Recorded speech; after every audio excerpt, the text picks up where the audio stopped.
I loved living alone. Welcome you to the safer side of the internet. Welcome you to my channel.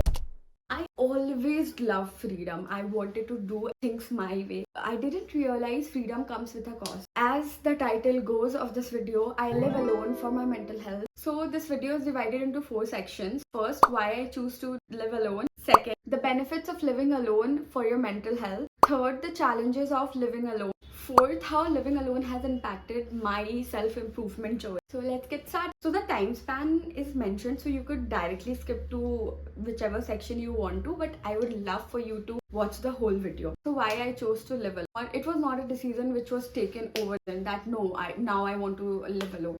Ever since I moved away from my home for my college, I lived in a PG where I shared my room with one more girl, and then after first year COVID happened and we went home. After coming back, I decided to live in a flat which was initially 2 BHK, but I did have my personal room. Including me, there were 4 girls who were living in that apartment, and I don't know why, for some reason people affect me so much. Living with people overwhelmed me, and I really believe in vibes and how good of a vibe you are giving, how bad of a vibe you are giving, and it really affects me. I was doing great in college. Socially, I was doing great, but mentally, I was not. Being around people who were mean, selfish, it really took a lot from being around negative people or people who were not as deeply connected to themselves really drained me. But I never really got time to reflect on myself. My mental health was draining even when I was living in a flat, even though I had my own room. But being around people who didn't match my energy, I observed the energy, and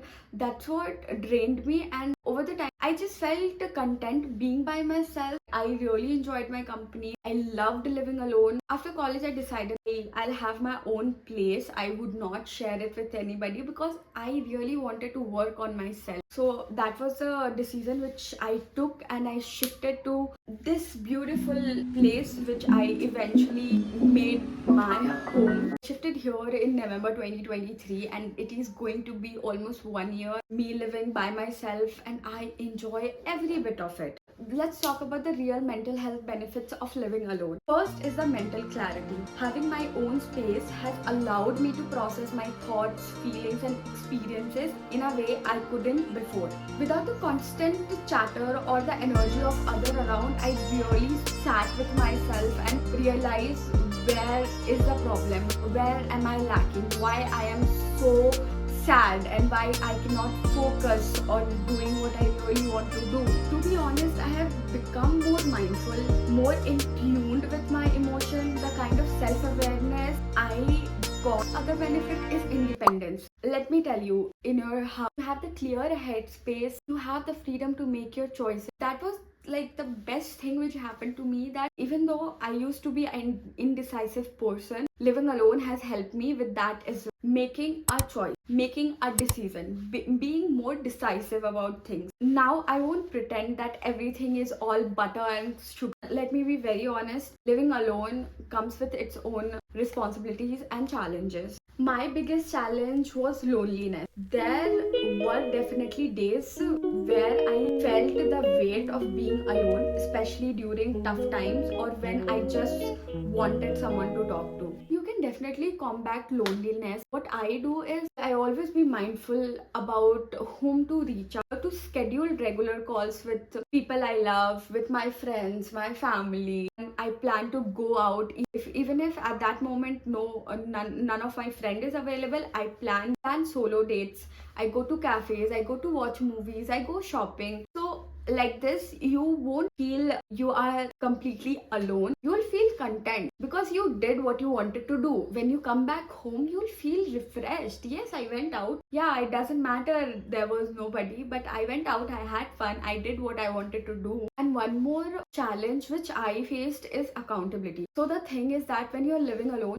you really don't have anybody to nag you, to tell you things. But at the same time, you have to be extremely cautious because you might fall on the other side of the spectrum. Living alone helped me in my self-improvement journeys in so many ways. It made me think more about my life and how I want to turn it and how I want to shape it. and I was able to work on myself with that kind of mental clarity, and I'm so glad that I did. Every day now when I wake up, I have a sense of purpose. So yeah, I have my to-do list. So I want to do all these things. I want to take off all these things. It's so amazing that I don't have anyone to cook my food. I'm going to cook my own food and I'm going to love it. And I've learned so many things by just living alone. So that is how living alone has impacted my mental health, and it has strengthened me in so many ways. It's very important to know that it is not for everybody. Not everybody can live alone. It can get dark. It gets dark, and maybe some people can't take it. Maybe living alone is not for them. You do you. But if you are someone who values personal growth, having a personal space can be life changing. Trust me. And if you made it till here, do let me know if you ever considered living alone, or if you already do, and how it has impacted your mental health and how it has just impacted your life overall. Please don't forget to hit that subscribe button. I love you.